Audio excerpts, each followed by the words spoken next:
Could you tell us now, perhaps to start, where you came from and when you came into the country? I came from England in 1907. Came out to my sister in Saskatchewan at Balcarras, that's close to Abernethy. And it was in the middle of the winter, and she wanted me to homestead there, and I wouldn't homestead in a country like that. 64 below, and there was a wire to go out to the toilet, and a wire to go to the chicken house, and a wire to go to the barn. If you ever let go of that, you was lost in a blizzard. Who the hell would ever settle in a country like that? So I stayed there 6 weeks, and I came on up to Nelson, and I thought I was well off, and I drew the rest of my money out of the bank, and I went and got a job shoveling coal out CPR, what's the name, so much a ton. So I stayed there till I got a little money ahead, and then I came on up here, and I knew a bunch of Englishmen that was up here, and I went over to see them. Oh, just the man we want, Billy. You can start cooking in here right away. There was about 18 of them clearing up land and that over on the flat. So I started in. I asked them how much it was, and $30 a month in my board. I thought that was a good job. I stayed with that for quite a long time. And then after I'd been out here about 7 or 8 years, I bought 10 acres of land over on the flat where all the other boys were, and we used to go and help each other, clean up one place and then another, and put in fruit trees. Well, the fruit was a good price them days. 2.50 a box we used to get, and then they dropped to $1 a box, and you couldn't make a cent on them. So one of the ranchers over there says, "Bring your team of horses over here, Billy." He says, "I'll prune my trees tomorrow." So I took a logging chain, team of horses, and we pulled 500 trees out. Pulled them out with the roots. Pruned them up good. So about a week after, and another one of the ranchers, "Bring the team over, I'm going to prune some of mine." So I went over and pulled some more, so I thought to myself, what's the good leaving the apple trees in there? You couldn't make nothing on them. And the trees were just in the road. So I got them to come and help me, and I pulled out half of mine. And we went in for garden, sell a garden truck and one thing and another around the country. But that wasn't very good, them days. So I went out to work in the woods, and I started mining, did a little of everything.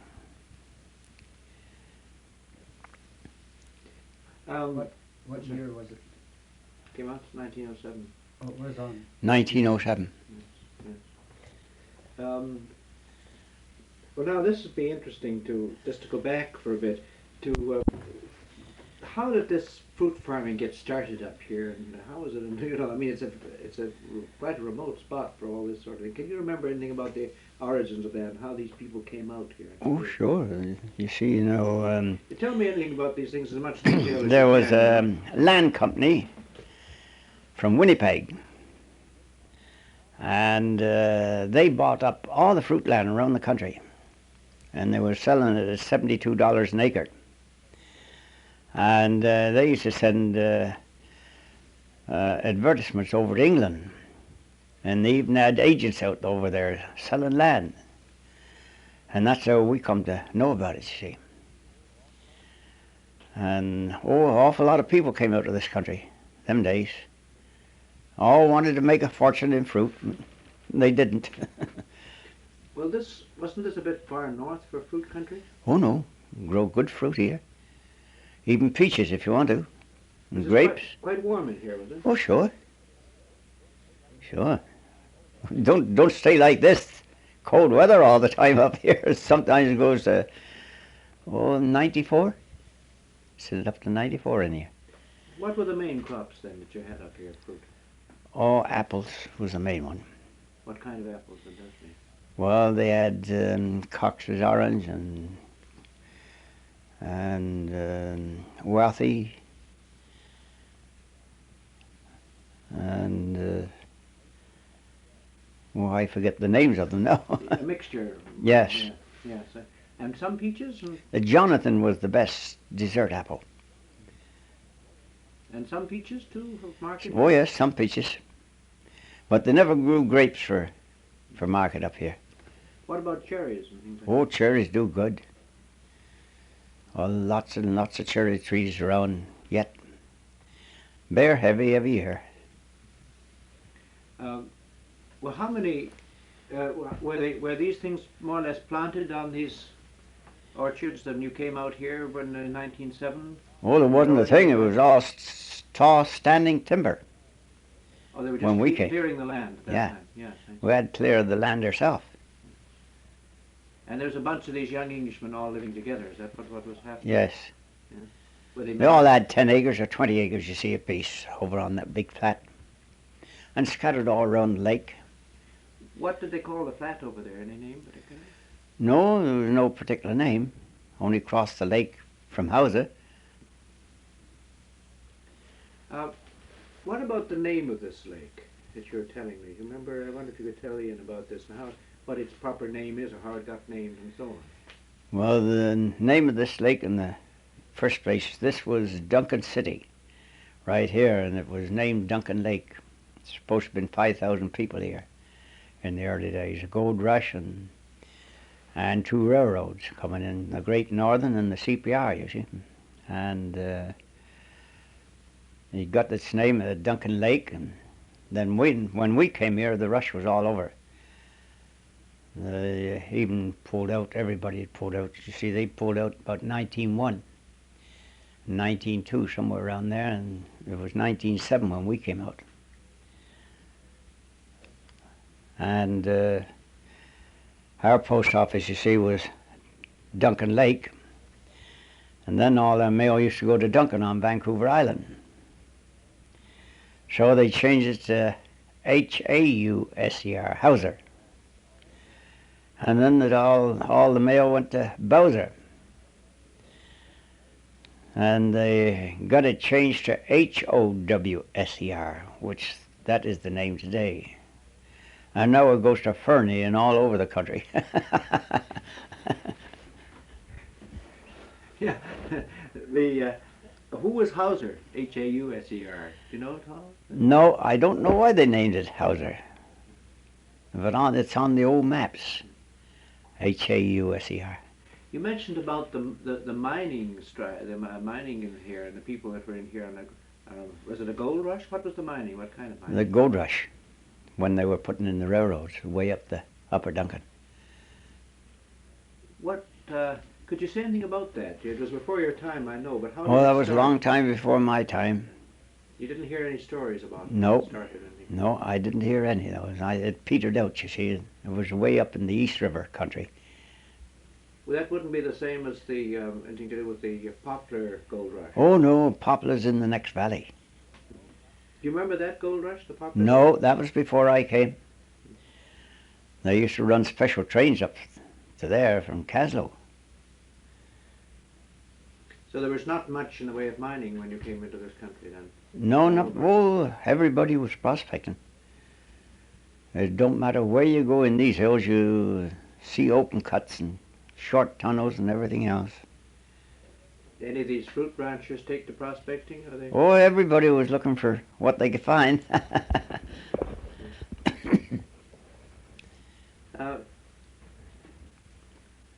So, and the fruit branches were not just over in the bench there. They were where else were they? Would they be? Oh, up in the South Bay and all over. Mostly Up around the Lardeau. Oh, there was fruit ranches every place. And how would people come in and out of here mainly in those days? Well, we had the railroad up the Lardeau, you see, from Lardeau to Girard. And then we had a road in from there, and 2 miles out, you see, to the other road. And the old storekeeper had a wagon and one old horse. them days. There wasn't such a thing as a car in here then. Could you get in from Girard across to the lake at the other end? Is that? No, No, you'd have to go up through here, would you? you'd have to go over to what we call Howser Station. That's where you turn to come up the hill, and then go up by train or walk up. We very often used to work. We never used to think anything of 20, 30 miles walk them days. Walk up to where? Up To Girard, anyway. But the people that And Girard is 21 miles from where you turned up the hill. the people on this lake would all have to come out through here, so that Oh, yes. you couldn't get across No. anywhere else. Yes. Did the lake seem very busy in those days then? Well, before I came here, they had 2 steamers running right up through this lake. Used to run up from Nelson and run right up to Healy's Landing. They're paddle wheelers. But they smashed up down below, one at the Idaho landing, another one the time of the Caslow flood, drifted up the head of the lake, and I think they were all tight and run high and dry on the sand, and they never did get it off. It's just about buried with sand now. They would be smaller than the usual lake boats, would they, so they could get up the river? Oh, they were pretty good size. Something like maybe a little bit smaller than the old Moyer there at Caslow. You remember these boats, do you? Oh, sure. What were they called, do you remember? The Idaho and the Argenta. That's the 2 that used to run up here. And there was quite a bit little farms along the lake that they Oh, called yes, on. lots of them. There's this other place, Healy's Landing. Now, where was that? That was 25 miles north of here. So there's 10 miles of lake and 15 miles of river. And they used to go up there, and there was an awful lot of prospecting going on, you see, and the governments was putting in trails all over, and Healy had 25 pack horses, and Chinaman Cook in them days, and he was doing the land office business, but that's dropped out too. Who was this chap, Healy? He was an old packer in the early days. Came in with a feller named Crawford and used to pack from Argenta up here and all over the country. What was his first name? John Healy. See, them days, if you didn't have pack horses, you'd have to pack it on your back. Did he have a store up there or anything like that? No. Just a place where he had a... They run the bar, and the gambling table was still there, with a hole in the centre. I was up there a week ago and just about filled up with silt, the whole place. It's like so much of these places around here. Yeah. Oh, the whole country got burnt off north, you see, and they used to grow, they had a lovely orchard there and used to grow dozens of tons of turnips and potatoes there. And they used to sell them, you see, to the prospectors. Today you couldn't grow nothing there. It's all mud.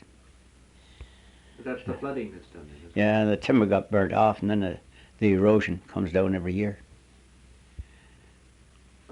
Was there any incident up there at the landing, or any stories about Healy or about anybody up around in that country?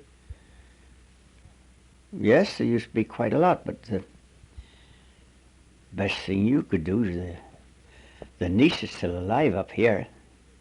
Go up and see her. I went to see her, but Oh, you did? She couldn't hear, eh? Yeah, she felt she didn't have anything to tell us, but Oh. she had I'm quite sure she had an interesting story because she lived there a lot of her life. Oh, yes.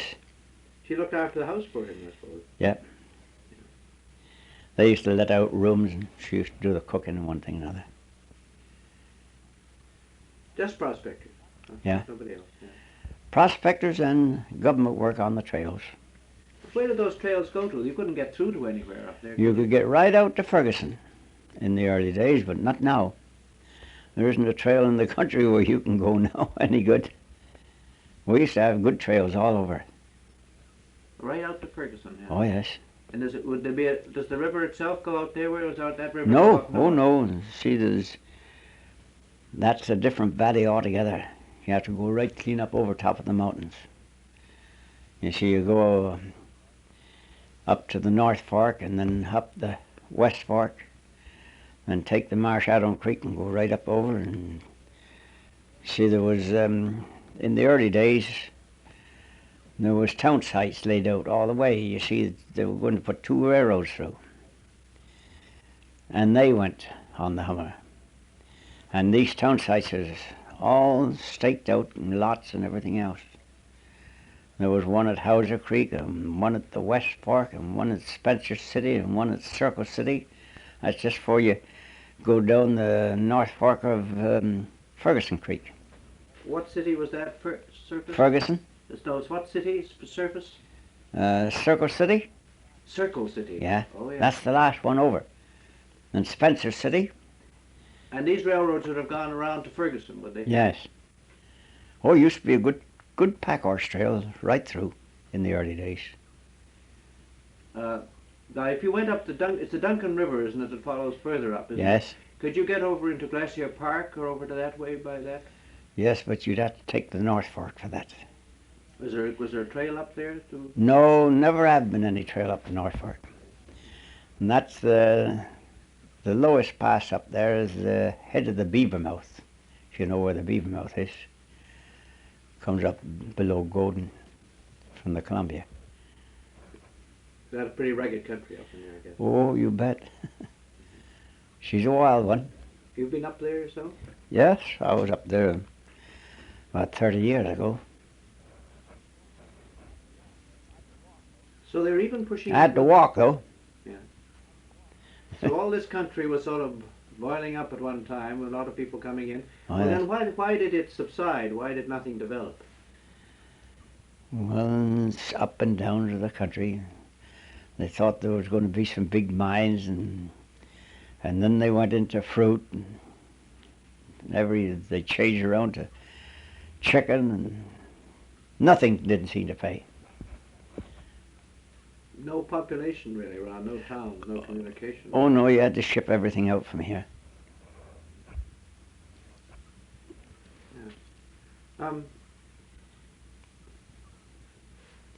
Did you have any experiences your first year that would be worth recalling when you were working over there for the Englishmen? Is there anything that talk about them? What kind of Englishmen were they? Were they remittance men, more or less? All remittance, but myself, I wasn't. And they used to have some great games of poker. They had a piano over there, and they was all young. They didn't care a darn for anything. Whenever they lost a horse or a cow, right on to a mate or a peta, and another bloody cow died or another bloody horse died.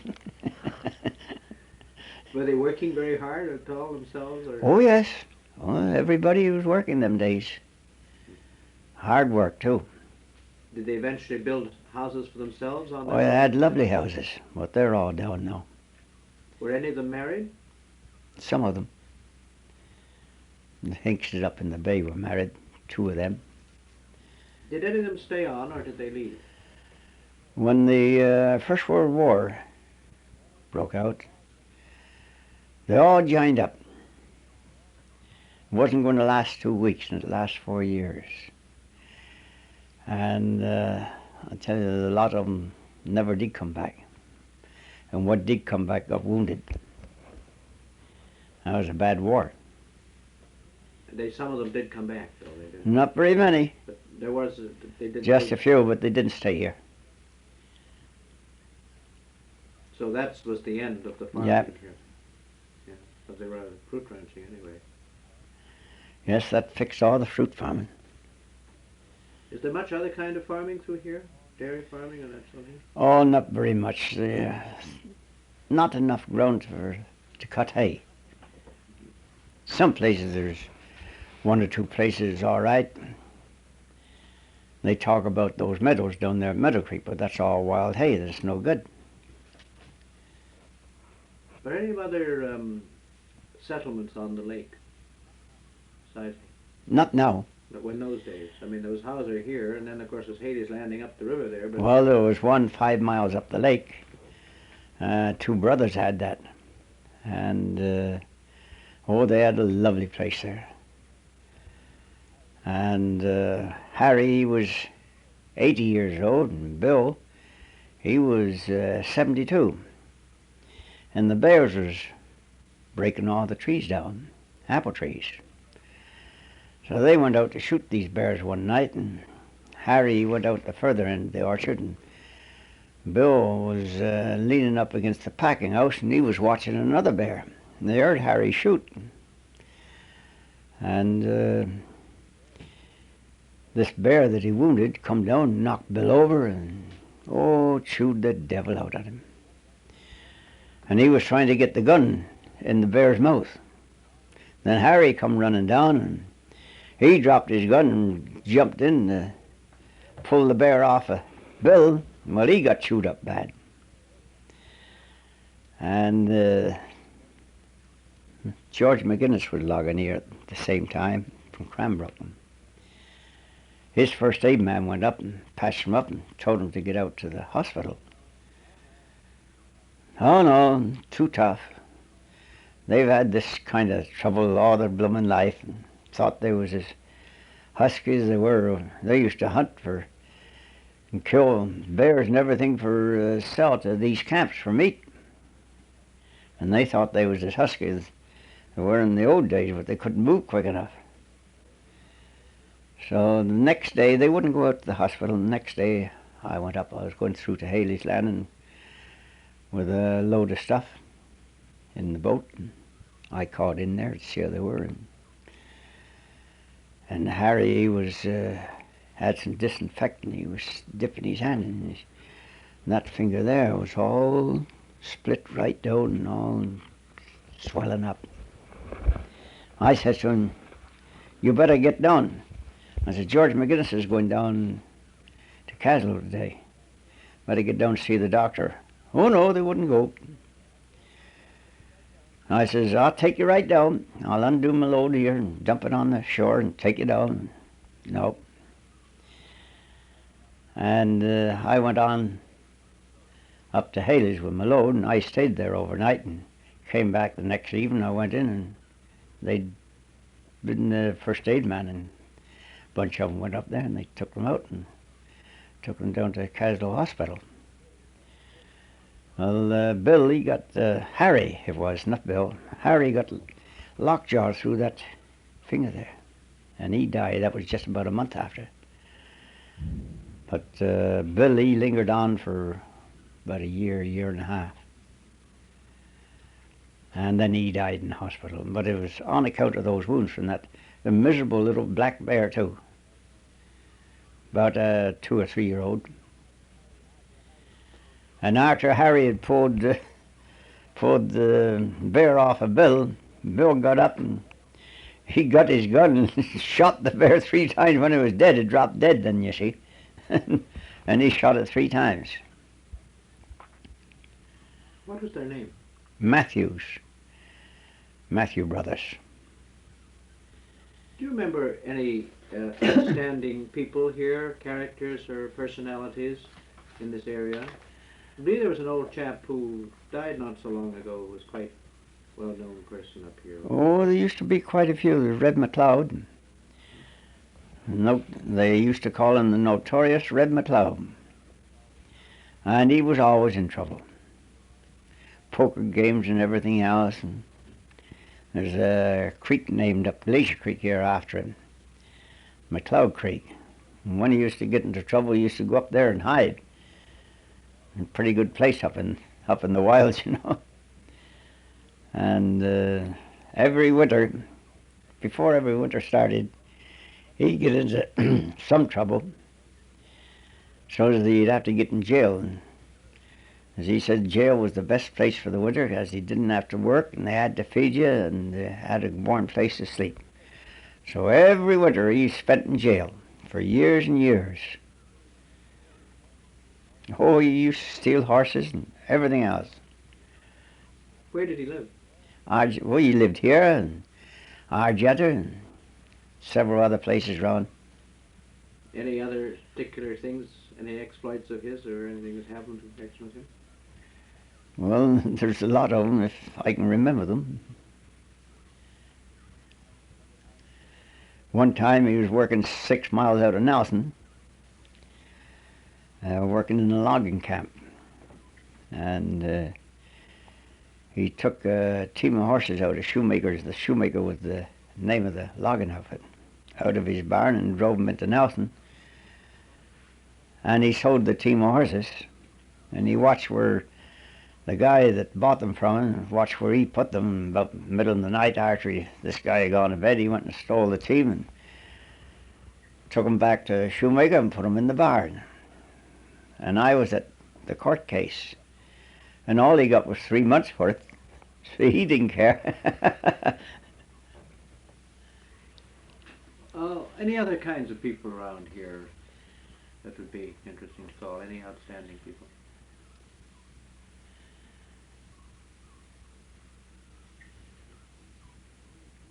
Could we hold it there? Well, he was the worst. Just while we could hold it for a moment, and I'll tell a story about him. Yeah.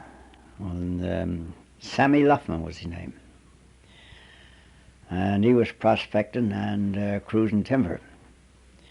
Well, he'd go out and he had a typewriter and he set it on a stump, you know, and he'd count the what's name and dock them down with one finger. And he'd done dozens of people in, sell them this timber, so many thousand board feet on it. And when they went up to look at the timber, there was hardly anything on it. And he used to go and stake claims over other people's heads, you see. And he very near got shot quite a few times. Well, there was one time he was away up the Upper Duncan with another fella called Huey McKay and Hemlock Brown. And he left his false teeth up there. He was coming down to Howser, you see, and he took his false teeth out and left them in the little cabin where they were. And so next day, Huey McKay and Hemlock Brown, they were coming down to Hawk Creek. That is 10 miles from the West Fork where they were. And here they met Sammy coming up. And Sammy, before he got near him, he says, "Did you see anything of my false teeth?" So Hemlock Brown says, "Oh my God, yes. Didn't you see a black bear down the trail? He was looking funny and kind of smiling."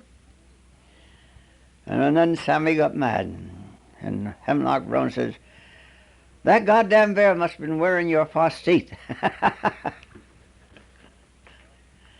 So Sorry, you going to say something? they had Sammy's teeth in one of the packs, you see. Did they tell tall stories much in those days? Oh, lots of stories. Can you remember any of the kind of tall story they would tell? Well, I ain't going to tell you. That's pretty dirty, some. Yeah, I suppose. Yeah. And it's a real story, too. I was working for the forestry. And I and Earl Stevens have been cleaning out trail, and Earl had to come down here. And this was way up north in the Upper Duncan. So we'd finished the trail, and I had about 75 pound on my back, and I had pots and pans and axe and a gun in my hands, and I'd been packing for about 5 miles, and I was going up to cross a cable crossing to get up to one of our cabins. And I was going along the trail, and there's great big cedars up there. We call them bottle-ass cedars. They go up like this, and then they taper in, and then go right up. Go up like, how would you describe it in words? Just the same as a bottle. There's cedars up there as big around the bottom of this one cabin here. But they go up now maybe 6 or 8 feet, and then they go in like that and then go straight up. That's why they use the springboards for cutting down the timber. They never used to cut those bottle ass down. And just as I was going around the street, here I come face to face with a great big grizzly. And God, he was mad. He had his hair up and he had his lips up. And I guess my hair was up too. But I stared that bear out. It seemed about 5 minutes, but I think it was about 2 or 3. And the bear was looking right at me, and he started to take his eyes off, man. Just very slow. And as soon as he got his eyes off, he made a bound and jumped over some logs, and I dropped the pots, and I grabbed the gun, and I says, I'll shoot you, you son of a bitch, just like that. And I never got a shot at that bear. I'll tell you one, and Dave can tell you another. Yeah, maybe you can suggest something to each other. It's a very good idea. All right. You were saying about Red. What was that? Our Red, he was the poplar, and we used to have fighting cocks in the early days, and everybody used to come down here and bet on them. So there was some sporting houses there, and Red went down one day, and this old sport saw Red looking at the fighting cocks. And she knew Red would be around that night, and so she got a long piece of string and tied it onto the fighting cock and added up to the bedroom window. About 12:30 at night, Red come around and went to the coop, and he was reaching in to get the fighting cock, and she, oh no, Red, not this time, and she pulled the fighting cock up to the bedroom window. Now you tell one. Do you know any more about Red? No. What other notorious characters were there? Go ahead. Well, Red was a fellow that everybody liked. But he was the crooked devil. And he'd go around and he'd swipe all kinds of stuff. But he never swiped for himself. Always swiped to give it away to someone else. One day he's working up at Cascade Creek for a mining property. And he came down here and he was going over to some of his claims across the lake. Came in here and he had a nice camera and a nice pair of field glasses. Wanted me to buy them for $25. I said, well, Red, I said, I got a camera and I got field glasses and I don't want them.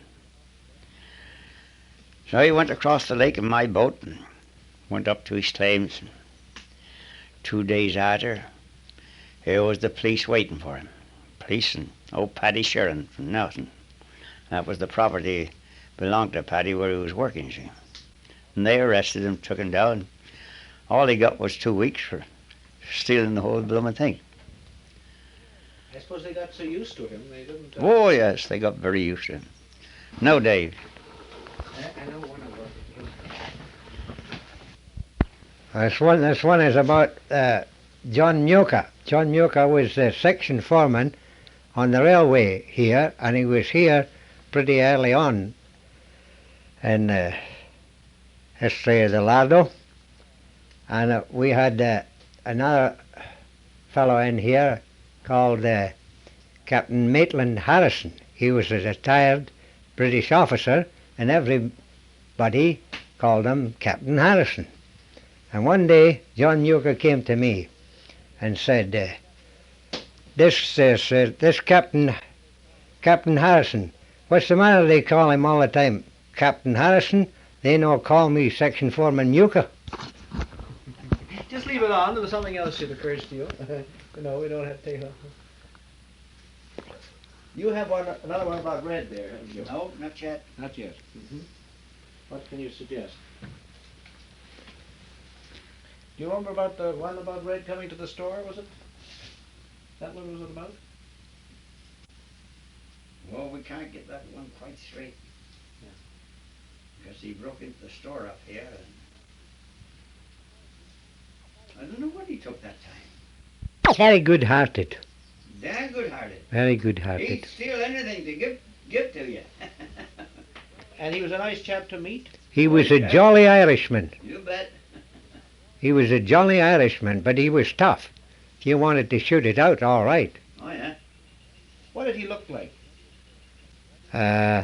He was a ruddy complexion and husky, easy going, typical Irish. He was certainly one of the outstanding people that lived here then. Yes. He had some claims, did he? Yes, he had some claims on Lavina, which I think he eventually sold to Joe Gallo, Billy. I don't know. Who was Joe Gallo?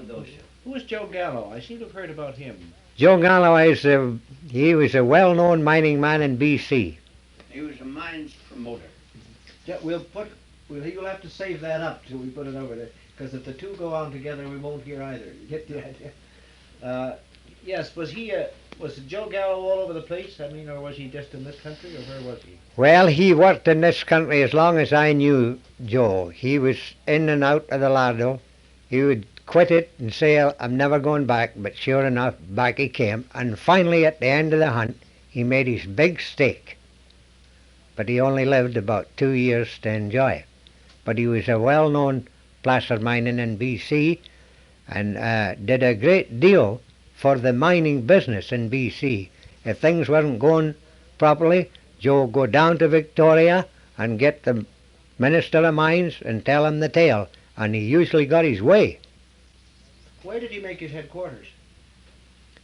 Right in Howser. When did he die? 1 year ago. I think he must have been the chap that I was thinking of, that was around here. And he was a mine promoter, was he? Yes. What's that mean? What would he do, Jackson? Well, he would get a prospect. He was a prospector. He would get a prospector, tidy it up, and get it so that he could show the ore. Then get some company, like, for instance, CM&S, and get their outside field man to come and take a look at it and put over the deal. Would he then get a percentage of the deal? Is that Yes. Yeah, and sometimes he would take a prospect, make a mine out of it, and run it. So he had a certain amount of capital then? Oh, yes. Joe could always get money. Where did he come from? Do you know anything about his origin? Well, he was born, I think, in Pennsylvania. And he worked in the coal mines when he was a kid. And came west. And was a prospector. And was a prospector. And then sort of worked up to be Yes. a little bit more of a promoter. Yeah, I see. Well, how can you say anything more about him? Any incidents concerning him? Well, he staked a property up in the Whitewater country called the Highland Surprise, and he ran that for a while as a mine. Then he got another property out the Salmo Road there. I think it was Gold Hill. And I think he had one more out there, which he finally sold for $10,000 to a fellow called Major Waite, who was at one time a well-known character in BC. I know he got $10,000 for it because I saw the $10,000 bills.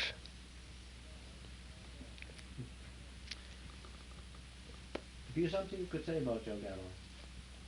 Well, he's telling you just about everything that I do. Yeah. He's doing pretty good. Yes, sure. Well, between the two of you, we'll find out more about these people, and what they did. And he just lived here. Joe, whenever he got 10 or 20,000, always put it back in the ground again. He was very fond of playing crib, and he was a natural gambler, but a very poor loser. But he always paid his men that worked for him. And he lived right here. He lived in Howser, yeah. Did he have a big house here, or was he a little cabin? No, he had the cabin that belonged to Billy, this one up here. Were there many of these sort of people, these promoters around the country in those Oh, yes, there was some funny tickets around here promoting, there still is. For instance, in the older days, you don't have to mention... Well, there was a fellow called Johnson at one time. He was crazy about rose quartz. Whenever he found a big lead of rose quartz going to have a mine here, so he immediately started to collect some money on the rose quartz.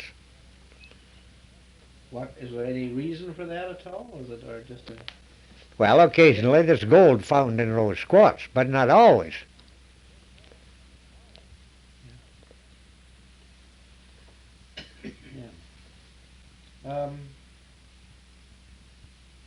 any interesting women in this country at all? Well, I had one famous character staying at Poplar Creek when I came here. There was more than one, but Mrs. Hanson, she was an old-timer here. She's long since dead. And when I first came here, I walked up to Poplar and went in the old hotel that she looked after. The bar was still there, a beautiful bar, oak, with a long mirror along there. And of course she was just living very easy, getting old. And she said to me, you stay at Gold Hill, don't you? I said, yes. She says, what, Mrs. Rear down there at the Miners' Hotel, she's got a garden. I said, yeah. She says, what has she got in her garden?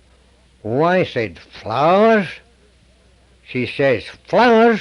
Damn poor belly liners.